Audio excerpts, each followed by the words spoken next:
Thank you, Chairman Cox. As was just mentioned yesterday, we came off the state monitoring list, but we just want to continue to reiterate that this is something that as a region we should be proud of, and that we got our case count down and below. But the goal is to keep it down and to keep it below. And this is not a finish line we've crossed. It's merely a waypoint in the marathon around coronavirus. And so now is the time as a community that we continue to do the things that we did to get our case count down and to keep them down, to make sure that, again, we don't want to go back on the state monitoring list. We want to stay off of it. We want to work with the state. The governor today alluded to the fact that the guidance around indoor operations that were closed, the guidance will be shared and solicited with our public health officers over the course of the weekend to get feedback and input. And next week we should expect some framework around what that would look like. That does not mean that next week everything will reopen, but we are working with the state to get the guidance. But again, we have to be mindful that we had a very significant spike in our cases. We took action and the cases came down. And so as we move forward, we want to be mindful that we don't want to undo the progress we've made, and we want to make sure that as we move into the next phase of where we go, that we do it cautiously, we do it responsibly, and that we keep our case count down. Today is also on the countdown to the 14 days that we will need of case counts below the state threshold to give our schools the flexibility to consider what configuration or option of instruction that they would like to pursue moving forward. But again, we have to keep those numbers down, and we have to be down for 14 consecutive days. And so we will continue to monitor and work with all of those issues. Let's jump into our numbers today. 7-day average of testing, we're reporting 7,798. Again, well in excess of more than 1,000 over our daily goal. Percentage of positive continues to come down. This is very encouraging as well. And we are rapidly approaching. Tomorrow we should surpass 750,000 total tests reported in San Diego County. Case investigations initiated within 24 hours is at 96%. Number of close contacts traced within 24 hours at 90%. That's good, and we're approaching 40,000 total investigations performed. You can see the treatment numbers there on the right-hand side. On Monday, we got some questions about the turnaround time on testing, and some numbers were shared, and we wanted to graphically represent that for you here. Just to put in context, on an average, what we're looking at here, this is an average reported over a 7-day period. This is from the 9th to the 15th. And there you can see the breakdown with the hospitals continuing to do the bulk of the regional testing, 3,635 in that 7-day period on an average. It's a daily average over 7 days with a turnaround time between 1 and 1.5 days. You see the county public health lab right below that, 829 daily average with a turnaround between 1 and 2 days. The county with our Helix partnership doing just over 1,200 tests a day, again with the turnaround between 1 and 1.5 days. The state walk-in test, that had been a problem before some time ago. I believe back in July, the state changed vendors to try and expedite the speed. They're now turning around their test between 3 and 4 days. Ideally is where the hospitals and the county labs are, between 1 and 1.5 days, but they're between 3 and 4 days. You see our federally qualified health clinics there turning around their tests in 2 to 3 days. And then the commercial labs continue to have significant delays between 7 and 10 days. That's why as a county we don't rely on those commercial labs. We have our partnership with Helix and what we do internal to ourselves. But again, there you can see all of the various inputs that come into our testing system, a breakdown of roughly what they average on a daily basis, so you can see the percentage of the total, along with the average turnaround time as we're monitoring. I think we will probably update this about once a week and continue to share this with you moving forward. On to the next slide. Today we're reporting 214 positive tests out of 6,781, 3% percentage of positive. Again, the percentage of positive continues to trend in the right direction, which is encouraging. For hospitalization, we're looking at 104 COVID-related ICUs, 303 total hospital-related hospitalizations. Up a little bit from yesterday. Again, these numbers will fluctuate day to day. It's general trends over time, and we're still trending down. Total hospitalizations, you take the 303 for COVID, add in the non-COVID related, and you can see our total regional hospitalization at 4,478. Again, below that 80% bed capacity, which we use as one of our metrics and triggers. And then final chart here is our ICU numbers, again holding very stable. 104 COVID related in our ICUs, 354 non-COVID in our ICUs for a total of 458. which puts us at 65% ICU occupancy. That concludes my report. I'll now turn it over to Dr. Wooten for her Public Health Officer's update.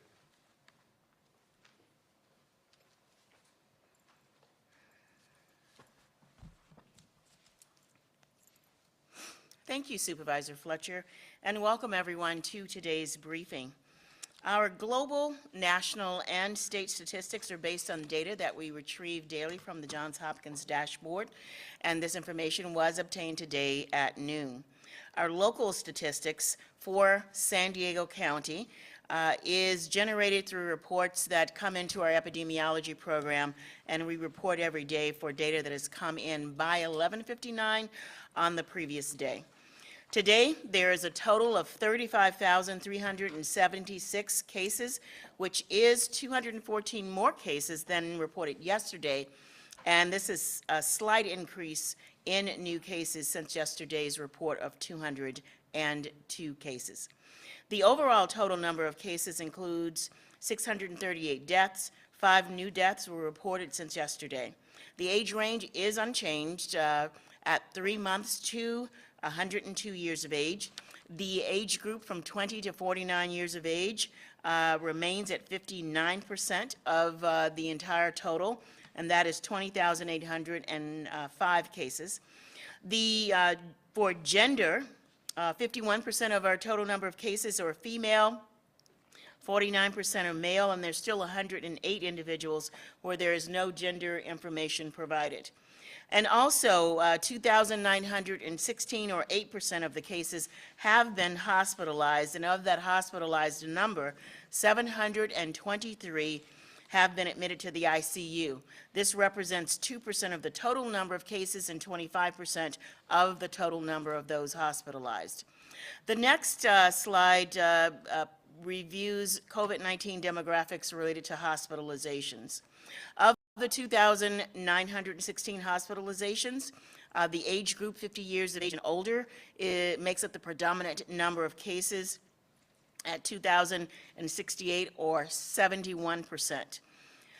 And males represent the majority at 54%, 1,580.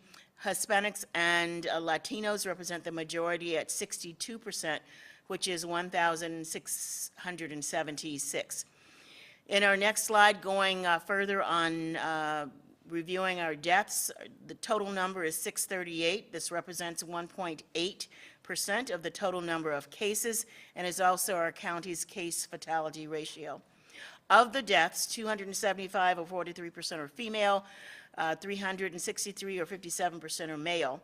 611, or 96% of all those who have died had underlying medical conditions. 27, or 4%, did not. And as always, the county wishes to extend its condolences and sympathies to the family and friends of those individuals who have lost their lives to COVID-19. Now, next, I would like to bring attention to the summary of all of our outbreaks. Since the beginning of the pandemic, we have had 362 total outbreaks in 3 categories. The first is skilled nursing facilities, the second, other congregate settings, and the third is community settings. Community settings is one of our county's 13 triggers and is elevated, and we will review that in details shortly. Of the 362 outbreaks, 239, or 66%, are now closed and deemed to be inactive outbreaks, meaning there have been no new cases in these settings in the past 14 days or longer. This leaves 123, or 34%, which is about a third of the 362 outbreaks that are active, remaining active outbreaks. Of these 123 active outbreaks, 34 or 38% are in our skilled nursing facilities, and we have 86 skilled nursing facilities throughout the county of San Diego. In total, there have been 788 residents and 515 staff members with the laboratory-confirmed COVID-19, and this includes 153 deaths. 32 or 26% of the 123 active outbreaks are in non-skilled nursing facilities or other congregate settings. In this category, there have been 717 residents, 564 staff members, and includes 101 deaths. Lastly, 57 or 46% of the 123 active outbreaks are in our community setting locations. This slide, the next slide, shows all active and inactive community setting outbreaks since March 25th, and this is by month. Note that July has the largest number of outbreaks with 93 outbreaks of the 204 community outbreaks, and keep in mind only 57 of the 204 community outbreaks are still active. This slide shows all 204 outbreaks by community setting, that will be the next slide, and represent 1,460 cases. The top 3 settings, as you can see on this slide, include restaurants and restaurants/bars, which is the largest number, then 51 in various businesses and 19 in healthcare. And since March, the total number again of cases related to these outbreaks includes 1,460, and this includes 12 deaths. Moving on, let's review the 13 triggers for San Diego County. These triggers help to determine what actions will be taken by the county and help us to modify our health office's orders as needed. Trigger number 1, which is case rate. We've had a lot of attention drawn to that over the past several weeks. We came off the monitoring list, the state's monitoring list. We had 3 days, Saturday, Sunday, and Monday. We were off yesterday. Yesterday began the countdown for the next 14 days where schools, K through 12, could reopen if they wished to do so. So we are now in day 2 for the 14 days. I would just like to extend a heartfelt thank you to everyone who has contributed to moving us from 3 abnormal triggers on our trigger dashboard to now we are just at 1. And we are at a lowest point for community outbreaks in the past 7 days that we've seen over the past several weeks. So thank you to everyone. So for trigger 2, again, this is outbreaks reported over the past 7 days. And today we are reporting 15 total community outbreaks for the past 7 days, and this represents 64 cases. The 7-day average has decreased in the past few days, even weeks.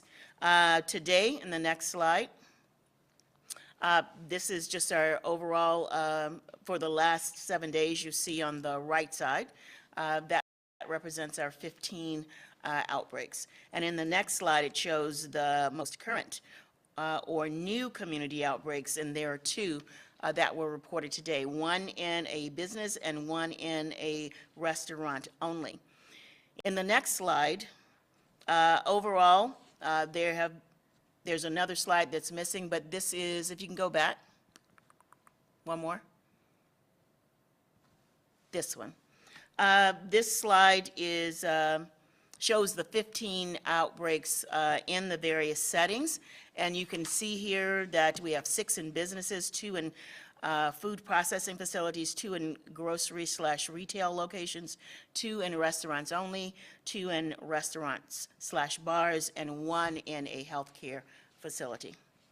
So I just wanted to, moving on to the next slide, just wanted to remind everyone that the county issued, next slide, a KHAN alert on Monday to update healthcare providers about testing priorities. And recognizing the challenges that presented our healthcare systems needing to operationalize testing efforts, in particular, those who face limits in their testing supplies or capacity, we work with our local healthcare partners throughout the region to revise our guidelines. And we ended up on 5 testing priority tiers. 2 with specific priority testing for those groups and individuals with symptoms for COVID-19, and 2 groups related to asymptomatic groups, or rather 2 tiers related to asymptomatic groups for groups and individuals, and the 5th tier was reserved for public health surveillance, and that is specified here. Again, Tier 1, high-risk symptomatic individuals and public health investigations, particularly related to outbreaks.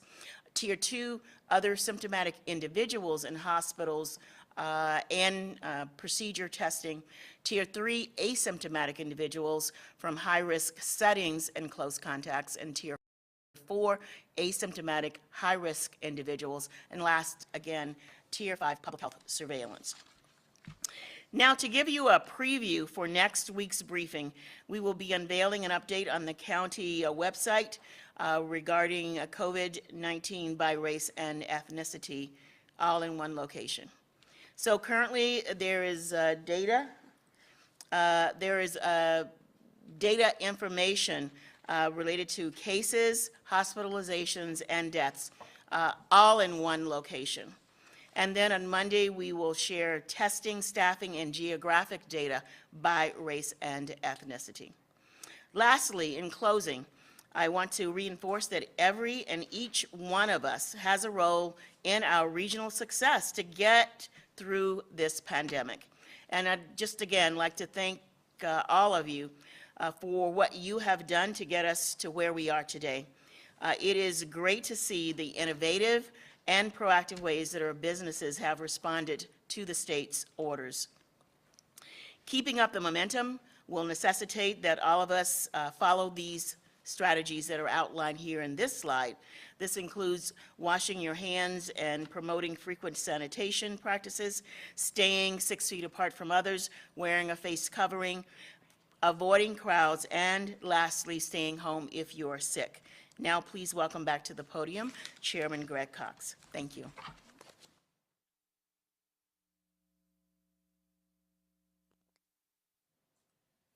Thank you, Dr. Wooten. We'll go directly to the questions. Brandon Lewis, CBS 8. Yes, the governor today discussed some of the ongoing calls between CDPH and county health officials, and he said that while the state has traditionally used a 14-day look-back, they're hearing from some county and UC epidemiologists that a 21-day look-back may be more beneficial as we prepare for industry reopening. So I'm wondering if the county epidemiologists could give us their opinion on whether a 21-day window might be more appropriate to avoid that seesaw of reopenings and closings that everyone wants to avoid. Okay, Dr. Wooten's going to respond.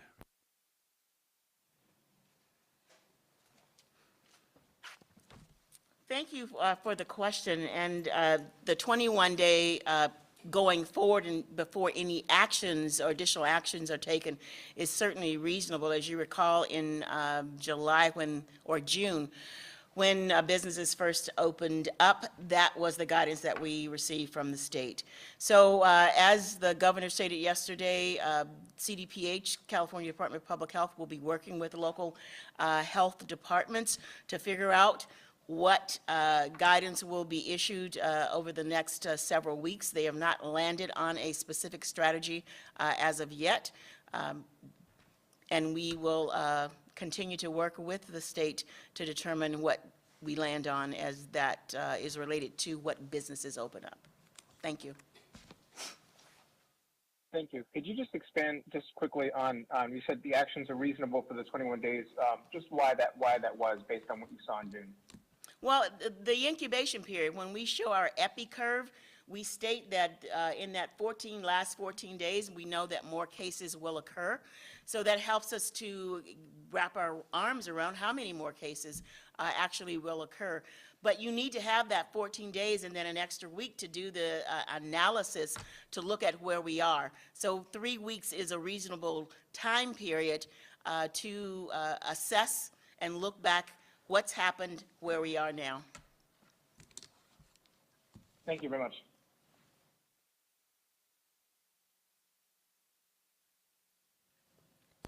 Okay, next question. Hunter Sowers, KUSI. Hi, yes, thank you for taking my question again. Chairman Cox mentioned at the beginning that over the weekend, this weekend, health officials are going to be working with state health leaders, forming those plans, giving input on the reopening of businesses. I know that we don't obviously have any specifics, but I'm wondering if somebody could kind of give us insight into whether these plans will be more tailored to our region specifically, rather than what we've seen previously being kind of more of a statewide basis. If we could just get insight there on what those conversations are looking like right now. Okay, Dr. Witten's going to respond. Thank you again for the question. I think I just answered that with the first question. We had a meeting with the California Department of Public Health last night. When I say we, health officers, in collaboration with leadership at CDPH. Again, there is no specific guidance that has been yet determined. There is dialogue about what types of metrics, and also there will be continuing dialogue about the process. But I have nothing to share with you at this point in time. Thank you. Dr. Wood, will you be specifically involved in this as it pertains to San Diego, obviously representing us, but will you be able to give feedback in terms of what you feel is appropriate for our county?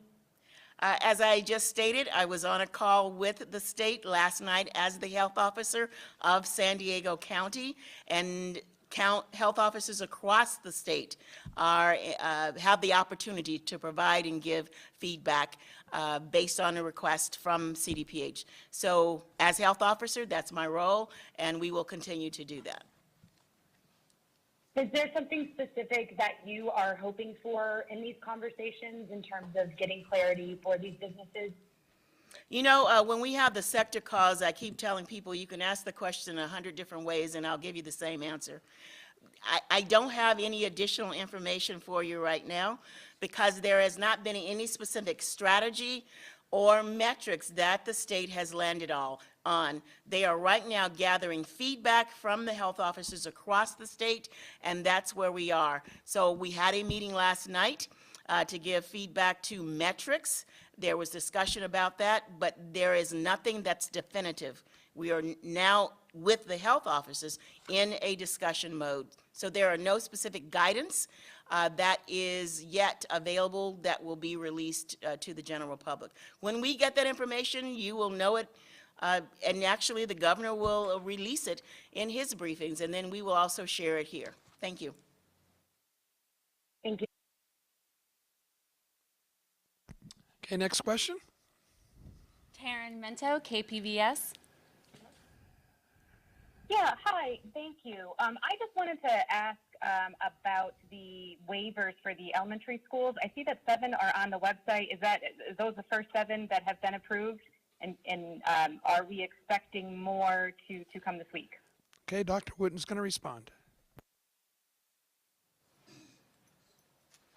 So thank you again for the opportunity to share information about the waivers. The state has, in their guidance, stated that when we submit the names of schools for consultation for the elementary waivers, if we don't hear from them in 3 days, then we can approve. I don't send anything up to the state unless we are unless I agree that it should be approved. So we sent that list last Friday. They don't operate on the weekends. It's a 3-day working week. Today was that 3rd day, and so we posted those names, and we will have additional names 3 days after Monday that we will post. So as we submit, and if 3 days transpires and we don't hear back from the state, then we will post those names. So right now, Thank you. every day you see the list of those applications that have been submitted, and now you will begin to see, by the date of approval, those applications that are recommended for approval. Thank you. Thanks. And just my second question is, I've heard you respond to the other reporters that you don't yet have any information on state guidance, but at the same time, our county, looking at our own metrics, are you and others at the county reevaluating our current metrics for how to maintain a lower case rate moving forward after we implement these reopening guidelines that we're waiting for? So what dictates having a case rate below 100 is those, if you can pull that slide up, the very last slide it is not about what the county can do. Certainly we can promote these efforts, but it's about what everyone can do, what individuals can do, what businesses can do, organizations, and governments. And these are the actions, because there is no treatment or vaccine. This is really what we have to help wrap our arms around and prevent the spread of COVID-19. And again, over the past, since July 15th, which is when the last health officers, the state's health officers order went into effect, San Diego residents have done a phenomenal job in helping to push our case rates below 100. So we have to continue to do that. That cannot just be a one-time practice. It has to be a continuation and a way of everyday operations to ensure that until there is a vaccine available, that we keep our community safe and that we keep our numbers low. And you saw the triggers. That's what we use to monitor the status of our effort. And as you can see, we went from 3 abnormal to now just 1, which is the community outbreaks. And the number of community outbreaks is also decreasing. So we just need to keep up what we're doing and continue this effort. Thank you. Forgive, I should have phrased my question differently. Are we planning any changes to our metrics for monitoring after we reopen the second time? In the answer to the other 2 questions before you, the state is looking at different metrics as they explore reopening strategies. Right now, we are very happy with the metrics that we have. So we will continue those, and if there are additional metrics that will be imposed on us by the state or given to us by the state, we will utilize those as well. Thank you. Okay, we have one final call-in question. Paul Sisson, San Diego Union Tribune. Hello. My question has to do with community outbreak locations. We in the media, we receive constant calls from the public asking us for the specific location of the latest community outbreaks that the county announces. We have been for months telling them the same thing. The county is not releasing those locations. They feel like it would be better for their contact tracing investigations. People would trust them more if they didn't think that the locations were going to be shared, et cetera, and so forth. Lately, I've gotten some questions from folks who note that Los Angeles County does list the locations of outbreaks for workplaces, food and retail stores, and educational settings. How would you guys respond to this question? How is it okay for LA to release this information with specific locations, and it's not okay for San Diego? Here, I can look on this list. I've got enough on my screen right now. I can tell you that there are 383 locations listed in LA for a total of 4,578 confirmed positive staff. It's alphabetized. Here, the last one on the list is something called Yoshinoya in Culver City at 5495 Sepulveda Boulevard, Suite H. So how come we can't get that level of detail here? We can get it in LA. Dr. Wooten's going to respond. Thank you, Paul. It's a great question. LA does not have the capacity to do the investigations the way that we do them. And if you call any other health department in Southern California, no other health department does what LA does. It really is a capacity and bandwidth situation. So what you stated up front is absolutely true. We would release or have a press release related to an outbreak if there was additional information that the public would need to take actions. And that's how and why we release press releases related to outbreaks and other situations in the past. If we have situations in schools, if there are other entities that we are not aware of or can't communicate, or even in businesses, we would release the information. But there is, at this point in time, not the need to do so, because there is no action that the public needs to take other than that information that I share with you every day. We also have sent out letters to our employers rather, across the county for various businesses. And that has been a tremendous support and help to our case investigations and contact tracing.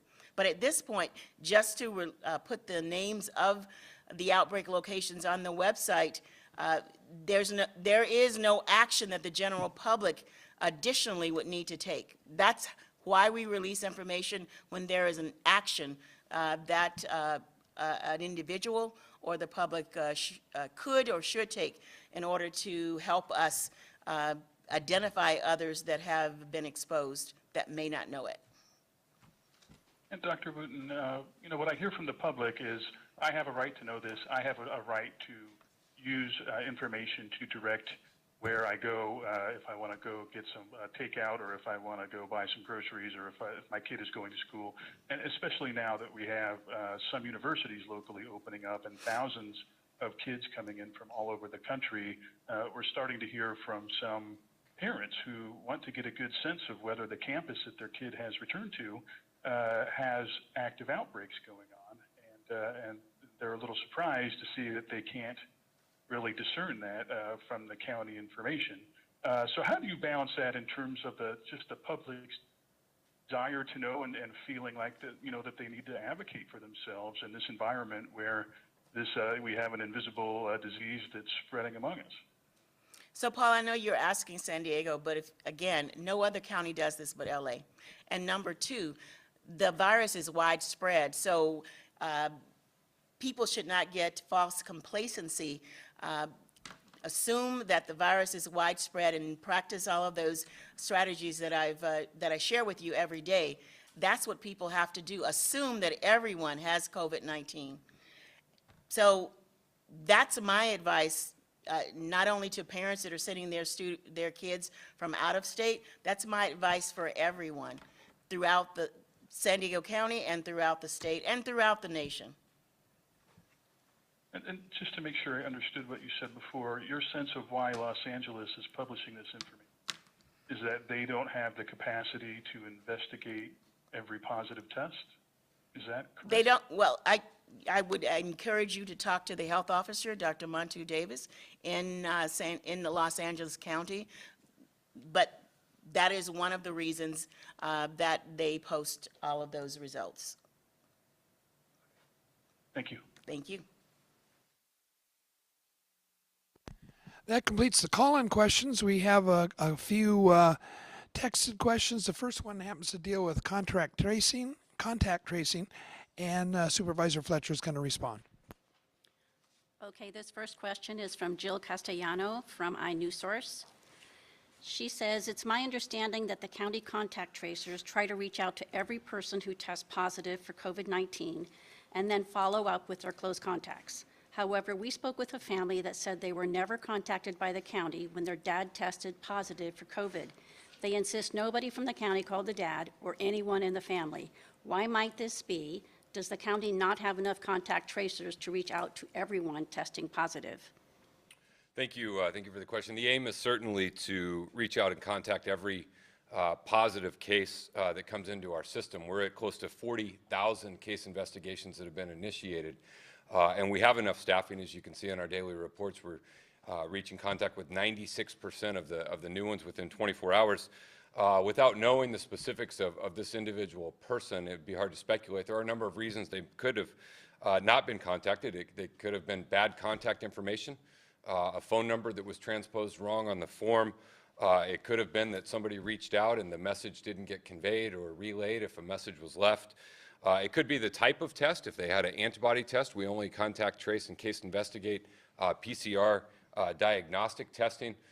It could possibly be, we've seen delays in reporting on the state system where someone might have been contacted, but the county might not get that data until later. And so there's a number of reasons. Again, when you're looking at close to 40,000 case investigations we've initiated, those are some of the reasons why one individual person might not have been connected with or might not have gotten the message, or there could have been a bad phone number written down. If that family wants to share privately their information, we're happy to look into their specific situation. But certainly the aim and intention is to contact all And that's what, how we're structured, that's how we're staffed, that's how we're set up, and that's how we're operating.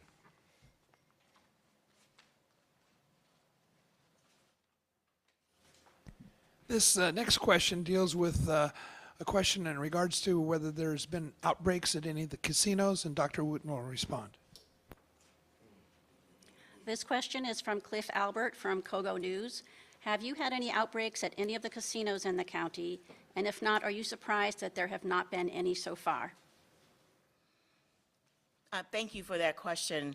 As everyone knows, casinos are,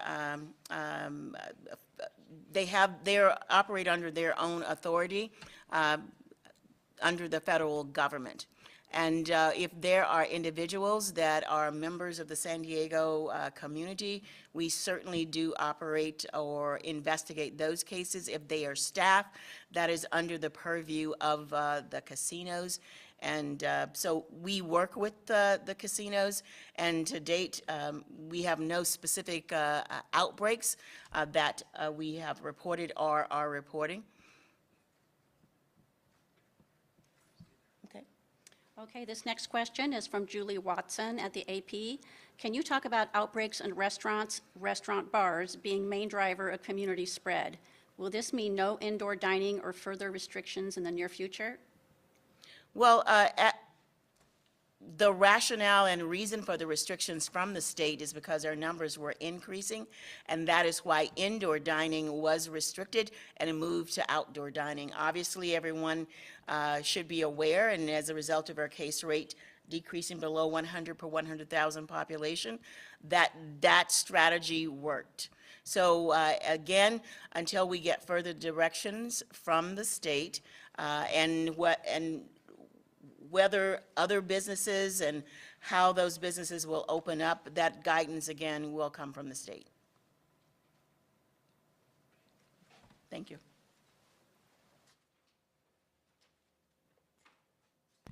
This next question deals with the reopening of schools, and Gary Johnson's going to respond to the question.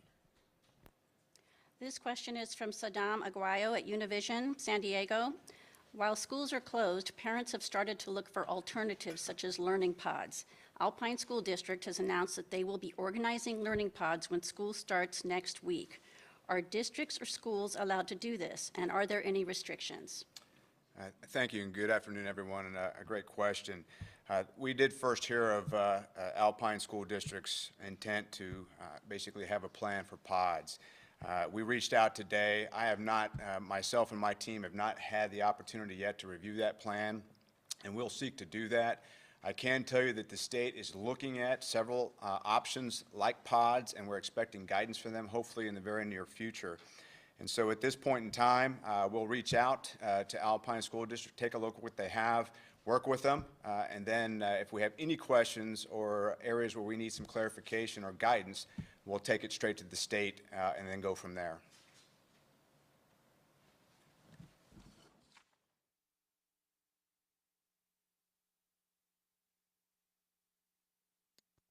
Well, that completes our questions for today, but before we go, I wanted to give everyone a heads up about something really important that's going to be happening this Friday.